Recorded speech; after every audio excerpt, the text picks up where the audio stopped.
আজকে জামা দেখাতে দেখাতে একটা মজার গল্প শোনাবো। আমার হাজবেন্ড যখন অ্যাক্সিডেন্ট করেছিল, তার ৩ থেকে ৪ দিনের মতো হসপিটালে ভর্তি হয়ে থাকতে হয়েছে। সাথে আমিও ছিলাম, আমার শাশুড়িও ছিলেন। এরই মধ্যে একদিন আমি আমার স্নিগ্ধ জামাটাও পরেছিলাম। স্বাভাবিকভাবেই আমার শাশুড়ি জিজ্ঞেস করলেন এই জামার বিষয়ে। তখন বললাম এটা আমারই প্রোডাক্ট। তখন উনি বললেন আমাকেও তো তাইলে একটা জামা বানিয়ে দিতে হয়। তারপর উনি আমাকে বললেন, "তুমি যে প্রাইসে ড্রেসগুলো সেল করো আমি তোমাকে তার চাইতে বেশি প্রাইস দিয়ে দিব। তুমি একটু সুন্দর করে ড্রেস মেক করে দিও।"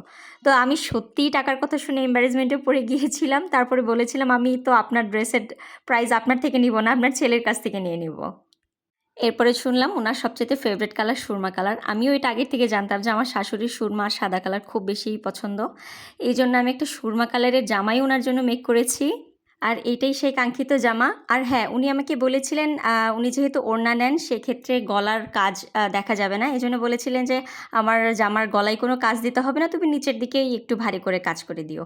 তো তারপরে আমি এই জামাটা মেক করেছি। জানি না উনার পছন্দ হবে কিনা, আপনাদের কাছে কেমন লেগেছে, এটা আমার শাশুড়ির জন্য ঠিক আছে কিনা সেটা কিন্তু অবশ্যই কমেন্ট করে জানাবেন। আর এই জামার কিন্তু কালার কাস্টমাইজেশন পসিবল। আপনারা চাইলে নেকেও কাজ করে নিতে পারবেন। পেজে প্রায় নতুন নতুন ডিজাইনের ড্রেসের ছবি আপলোড দিচ্ছি, ভিডিও আপলোড দিচ্ছি। যার যেটা পছন্দ নির্দ্বিধায় ইনবক্স করবেন, প্রাইস জানবেন এবং অর্ডার দিয়ে দিবেন।